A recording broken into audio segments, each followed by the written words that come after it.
Oh. Hello, welcome to my humble abode. Come on in.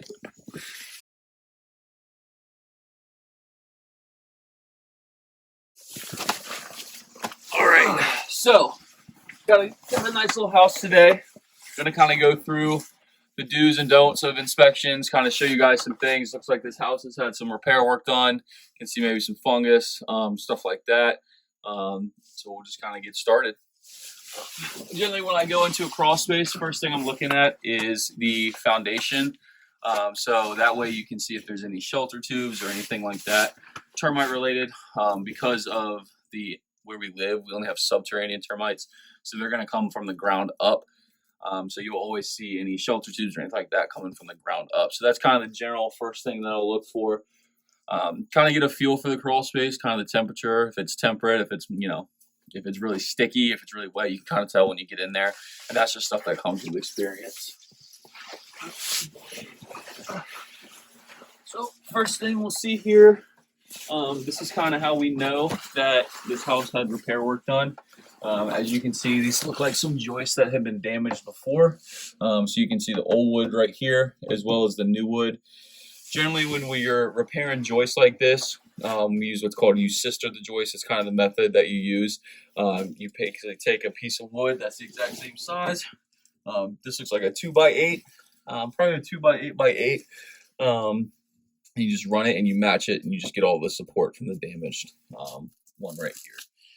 Same with this right here. You can tell that they've had a little bit of work. This seems like it healed up pretty good. Vapor barrier is another big thing that I look at. So this piece of plastic right here that goes on the bottom of the crawl space, a lot of your moisture issues come from the bottom up as well. So what this does is it traps it, and sometimes you can actually see water droplets like on the bottom side. This one's kind of hard to tell because it's a little thicker, but we got spiders being killed over here. Definitely see that in the crawl space every once in a while as well. Be on the lookout. Hopefully there's no snake skin. It's not my cup of tea. Same over here. It looks like they had some. So what's your thought of like how it kind of slopes down to the outside? Look, it looks like it's a lot higher than right here, and it slopes down toward the wall. Right, that's not as huge as an issue. Depends on how tall and everything your crawl space is. It looks like this is sealed up, so it's encapsulated. So you're not going to have any water or anything build up. That's why we recommend always getting an encapsulation. Because if any water or anything were to build up like that, the dehumidifier is going to suck it up and spit it right back out. So even if there was like water, which there isn't right now, if there was water in there, would that be an issue? No, because the vapor barrier is covering it up. Okay. So basically the vapor barrier is going to trap any of that moisture. You want it as level as possible, obviously, but if you have the vapor barrier there, plus this is encapsulated, it's not going to be an issue that you run into. You can see over here too, got some new, people call them beams or sill. This right here looks like a 6x6. For these, you have to remove and replace them. You can't sister them. So what they do is they'll jack the joist up a little bit, pull it out, and put a new one back in there. So you can see there was 4 or 5 that were done here, which is always good. And the good news is you can tell that this was, I don't know when this was completed. I think it was a couple of years ago when I looked at the report. There's no fungus or anything built up on it, so the new wood is not having any moisture issues or anything like that. You can hear it's solid. Generally, if you have let's see if we can poke one of these joists right here. It's got like a little, you can hear it cracking. It's got, that's an old one. So you can kind of tell the difference in that and that. It's way more solid.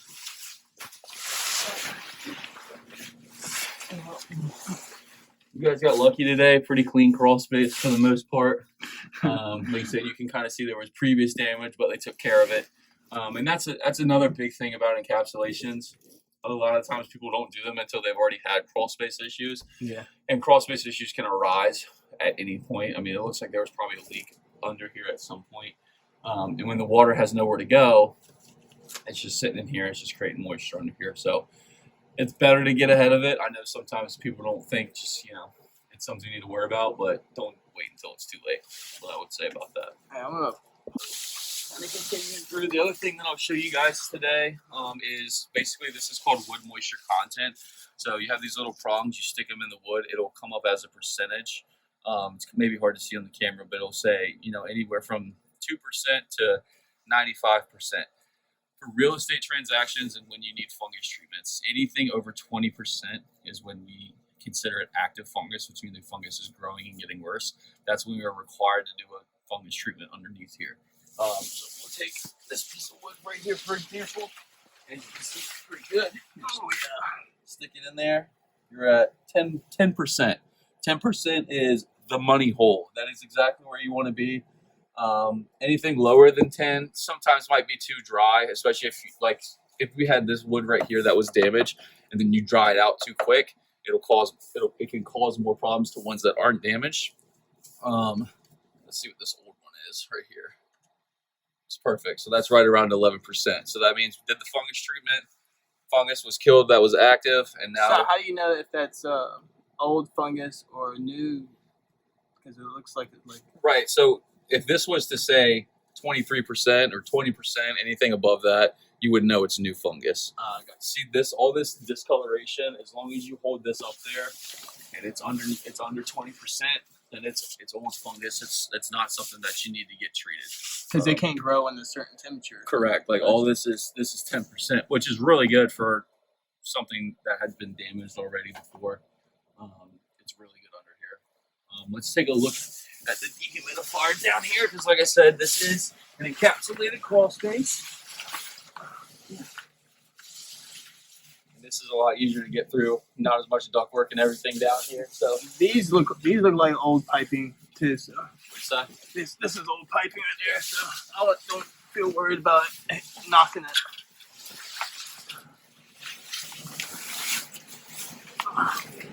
So let's see. So it looks like they're using a Sierra Watchdog 600C, which is good for up to 11,000 cubic feet. So plenty of coverage throughout this crawl space. We get warranties on these, so if anything happens to them, we just come in, we'll replace them, put a new one. Basically, the job of this dehumidifier, you can hear it running right now. You have an automated setting, so I think they're generally set to like 58% humidity. If it gets above that, it'll kick on. Once it gets to 58, it'll cut off. So it's not something that's constantly running under there. So you don't have to worry about that, build up of bills or anything like that. It'll constantly go back and forth. And all it does is if you get some water, get humidity, it sucks it up. There's a drain pipe out here that'll shoot the water out. And I'm not sure where this one shoots it out from. I think it goes that way. Oh yeah, it goes back that way.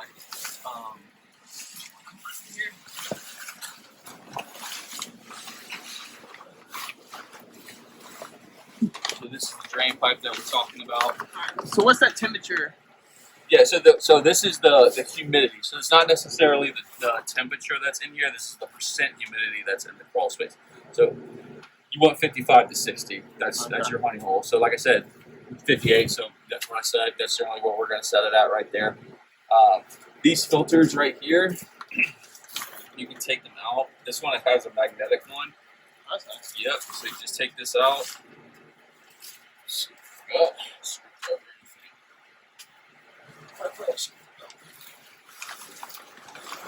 The filter should just slide right out.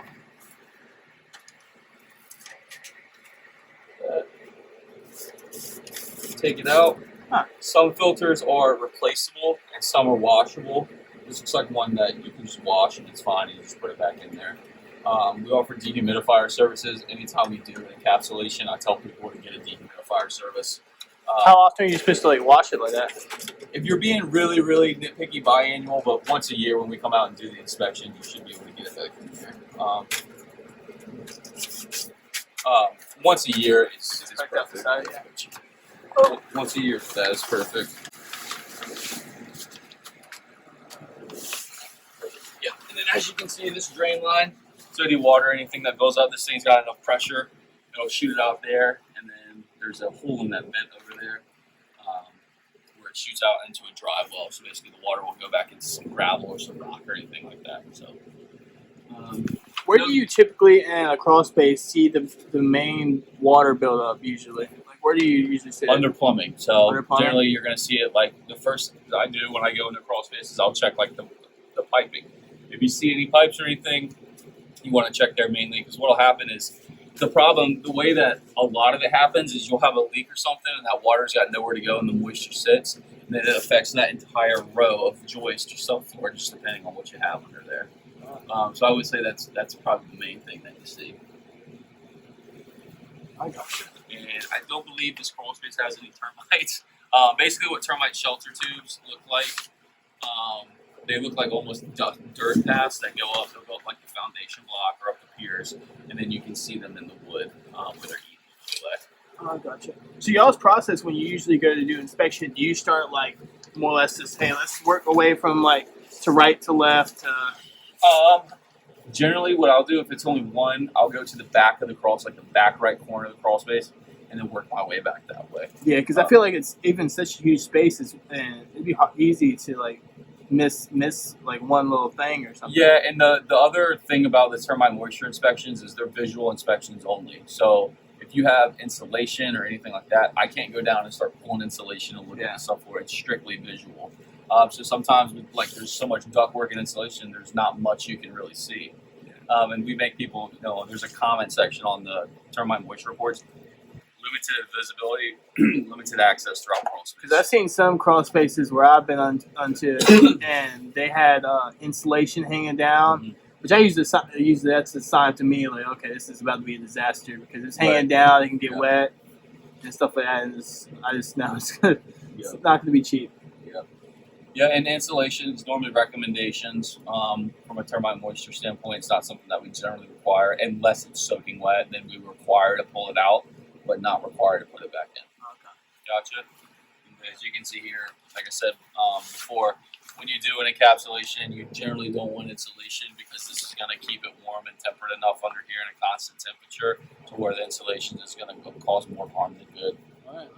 Well, I appreciate you showing us like what she's like this. Yeah, this is a day. This is my office, so appreciate you coming down here. This is not usually mine. Yeah, I appreciate you coming down here. Like I said, you got lucky. It's a pretty clean crawl space under here. There you go.